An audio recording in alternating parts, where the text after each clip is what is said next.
کئی سالوں سے لوگوں سے وعدہ کرتے رہے کہ ہماری حکومت آئے گی، روک سکو تو روک لو، روک سکو تو روک لو، پاکستان کسی سے قرضہ نہیں لے گا، روک سکو تو روک لو، ہم جی ڈی پی کو آگے لے جائیں گے، روک سکو تو روک لو، پاکستان میں بیرون ملک سے لوگ یہاں پہ آ کے نوکریاں کریں گے اور ہر پاسپورٹ کی ہم عزت کریں گے، روک سکو تو روک لو، یہ سب کہا جاتا تھا۔ تو ہم بھی سوچتے تھے کہ شاید واقعی میں ان کو روکنا مشکل ہوگا، اتنا زبردست یہ کام کریں گے اور ہم بھی بیٹھ کر ان کو داد دیں گے، ہم بھی بیٹھ کے تالیاں بجائیں گے، کیونکہ جب پاکستان کی معیشت ترقی کی راہوں میں جائے گی تو ہر پاکستانی خوش ہوگا۔ لیکن افسوس در افسوس ہوتا یہ ہے کہ 5.3 پہ ملی گئی جی ڈی پی کو آپ زمین دوز کر کے دھبڑ دھوس کر دیتے ہیں اور اتنا نیچے لے جاتے ہیں کہ منفی پہ لے جاتے ہیں، 60 سے 70 سالوں کا ریکارڈ توڑ دیتے ہیں۔ آپ بات کرتے ہیں مدینے کی فلاحی ریاست کی، آپ مثالیں دنیا کو دیتے ہیں، مدینے کی فلاحی ریاست کی بات آپ کرتے ہیں اور کرتے آپ یہ ہیں کہ آپ کے قول و فعل میں تضاد ہے۔ 13.25 پہ انٹرسٹ ریٹ لے کر آپ گئے ہیں، آپ کے منہ سے اچھا نہیں لگتا جب آپ 13.25 پہ سود لے جا کے سودی نظام کی طرف ملک کو دھکیل کے آپ بات کرتے ہیں مدینے کی فلاحی ریاست کی جہاں پہ سود ممنوع تھا۔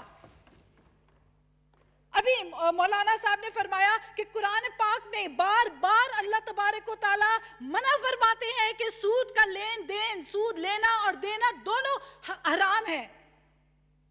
آپ بات کرتے ہیں فلاحی ریاست کی، آپ بات کرتے ہیں مدینے کی ریاست کی، تو عمل بھی کریں ان چیزوں کے اوپر۔ وہاں انصاف تھا، وہاں ایکوالٹی تھی، وہاں جسٹس تھا، وہاں سود ایک 1% بھی سود کا کوئی سوچ بھی نہیں سکتا تھا، سود کا تصور ہی نہیں تھا۔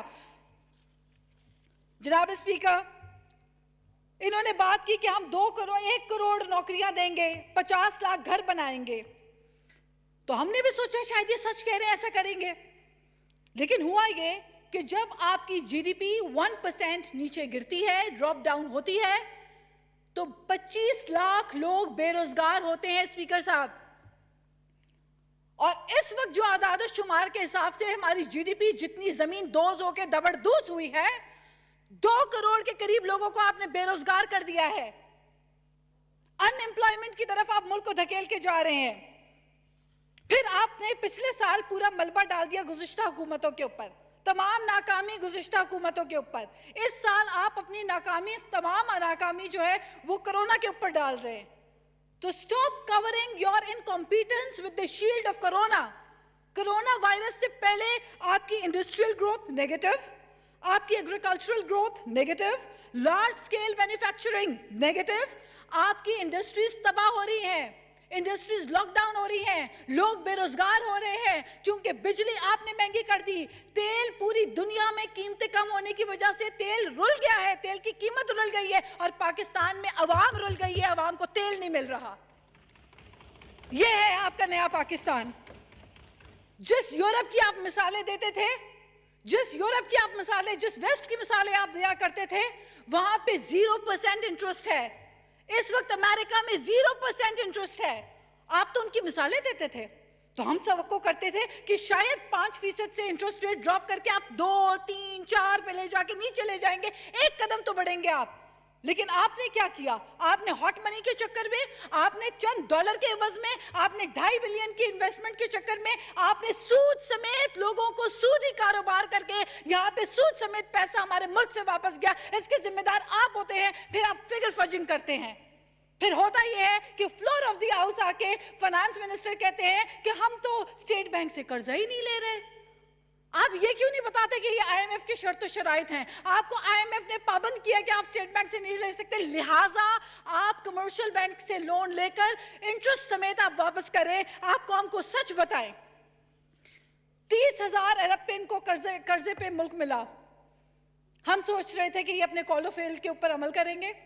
30,000 سے 43,000 بلین کے اوپر آپ لے کر چلے گئے قرضے 2 سال کے اندر۔ اگر یہ سپیڈ، اور اس میں بھی آپ کہہ رہے ہیں کہ 5,000 ارب آپ قرضہ ادا کر چکے ہیں، اگر آپ نے وہ ادا نہ کیا ہوتا تو ہم تو 50,000 ارب پہ پہنچ چکے تھے۔ تو کس سپیڈ پہ، کون سی ایسی کھائی ہے جس کی طرف آپ پوری قوم کو دھکیلنا چاہ رہے ہیں؟ آپ کا ریونیو شارٹ فال ہوتا ہے. آپ کہتے تھے کہ جو حکمران ایماندار ہوں تو لوگ آ کے ٹیکس, اور ایک وزیر صاحب ہوتے تھے کہا کرتے تھے کہ ایک مہینے میں ایسے حالات پیدا ہوں گے, ٹھیلے والا چھاوڑی والا سب کہے گا آؤ آؤ ٹیکس دو, آؤ آؤ ہم سے ٹیکس لو. وہ کہاں ہے وزیر؟ نظر نہیں آ رہے یہاں پہ. تو باتیں کروا لیں ان سے, صرف ان سے باتیں کروا لیں.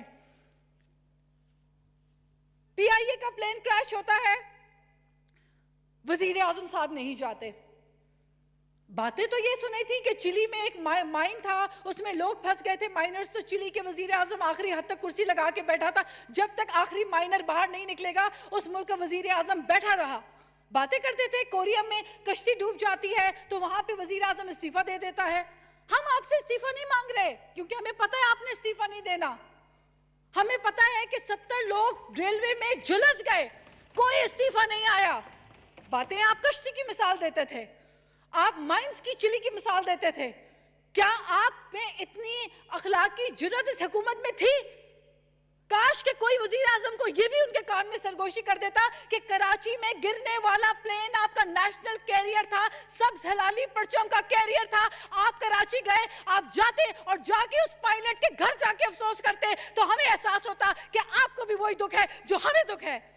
لیکن آپ کراچی جاتے ہیں, آپ سندھ جاتے ہیں, آپ سیاست کرنے جاتے ہیں, آپ بات کرتے چھابڑی والے کی, آپ بات کرتے ریڈی والے کی. کاش اچھا ہوتا آپ لاڑکانوں میں, آپ سکھر میں, آپ شکارپور میں اس طرح جس طرح ذوالفقار علی بھٹو جھگیوں میں جا کے غریب اماؤں کے, غریب مائیوں کے سر پہ ہاتھ رکھ کے ان کے ساتھ بیٹھ کے ایک روٹی کھاتا تھا, تبھی دل دھڑکتے تھے لوگوں کے ذوالفقار علی بھٹو کے ساتھ. اسی لیے ہم کہتے ہیں زندہ ہے بھٹو, زندہ ہے, کیونکہ بھٹو غریب کے دلوں میں زندہ ہے. ذوالفقار علی بھٹو جھگیوں میں بیٹھی ہوئی اماؤں کے مائیوں کو کہتا تھا کہ اس لکڑی میں جس طرح روٹی اپنے لیے پکا رہے ہیں مجھے بھی کھلاؤ, اور پھر بیٹھ کے کھا کے ان کا درد سمجھتا تھا. وہ بے نظیر بھٹو شہید ہوتی تھی جو جا کے غریبوں کے, ایک دن دھماکہ ہوا, اگلے دن جا کے کارکنوں کے معصوم بچوں کو گودوں میں بٹھا کے ان کے سر پہ ہاتھ رکھتی تھی, اس لیے وہ غریبوں کی لیڈر تھی. اگر وہ چھابڑی والے کی بات کرتی تھی تو جچتا تھا, وہ چھابڑی والے کی بات کرتی تھی تو سوٹ بھی کرتا تھا. وہ واقعی میں عوامی لیڈر تھے. وہ یہ نہیں تھے کہ بولتے چھابڑی والے اور ڈیلی ویجرز کی باتیں. اور 135 ڈشز توازو کی گئی وزیر اعظم کی. آپ کہتے ہیں سندھ میں غربت ہے, سندھ میں قحط ہے, سندھ میں تو بہت برا نظام ہے. آپ کی تو 135 ڈشوں کی توازو ہوتی ہے. آپ کہتے ہیں کہ آسٹیرٹی ہوگی, میں دال روٹی کھاؤں گا. میرے ملک میں برا حال ہے, میرے ملک میں ان ایمپلائمنٹ ہے, میرے ملک کا مزدور دیہاڑی پیشہ تکلیف میں ہے. لیکن نہیں, تو جناب اسپیکر قوم سب دیکھ رہی ہے. سندھ میں جا کے بلاول بھٹو کو اور سندھ کے سی ایم کو گالیاں دینے سے آپ اچھے نہیں ہو جاتے, آپ کو تمغے نہیں لگ جاتے. آپ کی کارکردگی بولتی ہے, اور کارکردگی یہ ہے کہ آخری منٹ ہے جی محترمہ, آخری منٹ ہے, آپ اپنی اسپیچ کلوز مجھے کریں. تھوڑا دے ٹائم. دیکھیں آپ کی کارکردگی یہ ہے کہ بلوم برگ کی رپورٹ آپ کے لیے کہہ رہی ہے کہ آپ کو ملک کو معیشت کو ڈسٹریسفل اکانومی آپ نے بنا کے رکھ دی ہے. بلوم برگ کہہ رہا ہے کہ کانٹریکٹ کر کے آپ نے اکانومی رکھ دی ہے. پاکستان کی پیرامیڈک ایسوسی ایشن کہتی رہ گئی آپ کو کہ خدا را فرنٹ لائنرز کا خیال رکھیں, ان کو موت کے منہ میں نہ دھکیلیں. لیکن آپ نے ایک نہ مانی. گورنر سندھ کہتے ہیں یہ تو فیشن سمبل ہے, lockdown is a fashion status. یہ کراچی میں لاک ڈاؤن اس لیے کرنا چاہ رہے ہیں کیونکہ نیو یارک میں, روم میں اور برمنگھم میں لاک ڈاؤن ہے. اس کے بعد اسد عمر صاحب کہتے ہیں کہ اس سے زیادہ لوگ تو حادثات میں, کار ایکسیڈنٹ میں مارے جاتے ہیں. پھر وہی اسد عمر صاحب آ کے کہتے ہیں کہ 12 لاکھ افراد جولائی کے مہینے میں کرونا کا شکار ہو جائیں گے. ہم کون سی بات آپ کی مانیں؟ پھر آپ کہتے ہیں گھبرانا نہیں ہے. جب قوم گھبرانا چھوڑ دیتی ہے تو آپ کہتے ہیں کہ جی ماسک پہنو. یہ تو ہمیں اندازہ نہیں تھا اس چیز کا. تو ویئر آر یو؟ یہ کوئی لکی رانی سرکس سمجھا آپ نے اس کو؟ یہ کوئی لکی رانی سرکس ہے؟ آپ مذاق کریں 22 کروڑ قوم کے ساتھ ایکسپیریمنٹس در ایکسپیریمنٹس کر کے آپ کرنا کیا چاہتے ہیں؟ اختتام کی طرف لے جائیں اپنی اسپیچ. میں اختتام کی طرف لے کے جا رہی ہوں اسپیکر صاحب. پھر ہوتا یہ ہے کہ کارکردگی پہ کچھ میں بات کرنا چاہ رہی ہوں. اس حکومت نے ریکارڈ بریکنگ کارکردگی, 20 ماہ میں تباہی کے ریکارڈ. چینی آپ کو 50 روپے کی ملی. آپ کہتے تھے روٹی سستی ہوگی اور مہنگی ہوگی جان, ایک دن آئے گا جب ہوگا ایسا پاکستان. کاش کہ ایسا ہوتا. 20 ماہ میں 50 روپے سے چینی 90 روپے میں آپ نے پہنچا دی. چینی چور کابینہ میں بیٹھے ہوئے ہیں. سارے وہ تمام لوگ کانفلکٹ انٹرسٹ کے جن کے کاروبار چل رہے ہیں وہ آپ کے ساتھ بیٹھ کے ہمارے ٹیکس پیئر کے پیسوں سے کاروبار چمکا رہے ہیں، کانفلکٹ انٹرسٹ کر رہے ہیں۔ گندم مہنگی ہو گئی، آپ پروڈیوس کرنے والے ہیں، گندم پروڈیوس کرنے والا ملک جو ہے وہ ملک سے 10 لاکھ ٹن گندم آپ افغانستان بھیجتے ہیں۔ میری ایک بات سن لیں اسپیکر صاحب، میں گزارش کروں، اگر آپ نے کام کرنا ہوتا تو قاسم سوری صاحب، اسپیکر صاحب آپ بھی سوری ہیں، آپ کو تو پتا ہوگا، ہم سے زیادہ پتا ہوگا، ایک تھے شیر شاہ سوری 500 سال پہلے، انہوں نے 5 سال میں کراچی سے کابل تک جی ٹی روڈ بنا دی تھی، آپ سے تو ایک بی آر ٹی نہیں بنتی۔ 5 سال میں بلیک لسٹ کمپنی کو دیتے ہیں بی آر ٹی، 400% دواؤں کی قیمتوں میں اضافہ آپ کر دیتے ہیں، پھر آپ کہتے ہیں آپ کو چانس دیا ہے، آپ تو کہیں اور نکل گئی، 500 سال بعد میں پہنچ گئی آپ۔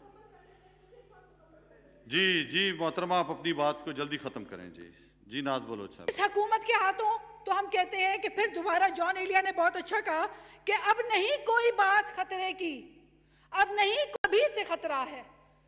اس دہانے پہ آپ پورے ملک کو لے کے جا چکے ہیں، خدا کا واسطہ ہے یہ سیاست چھوڑیں، آئیں مل کر ایک ہوں، ایک قوم بنے۔ یہ بابا قوم کی تصویر سامنے لگی ہے، کم سے کم ان کا لحاظ کر لیں۔ یہ ون نیشن کی انہوں نے بات کی تھی، آج ہمیں ایک قوم ہونے کا ثبوت دینا ہوگا۔ جب وقت آ گیا تو آپ خدا کے واسطے سیاست بازی چھوڑیں، آئیں مل کر ایک ہوں، اس کورونا کا مقابلہ ایک ہو کے کریں، اور خدا نہ کوئی سمجھا دے ہمارے ملک کے وزیر اعظم کو کہ لاک ڈاؤن نہ کرنے پہ جو تباہی اٹلی نے دیکھی، جو تباہی امریکہ اور برازیل نے دیکھی، جو تباہی دوسرے ممالک نے دیکھی، ان سے گزرنے کے لیے ہمیں مجبور نہ کریں۔ خدا را صحیح پالیسیز اور صحیح حکمتیں، ویسے تو آپ کے ماشاءاللہ کارنامے ایسے ہیں کہ میں گنواتی رہوں اور کئی گھنٹے نکل جائیں گے، صحیح جی، بہت شکریہ جی، بہت شکریہ جی جناب۔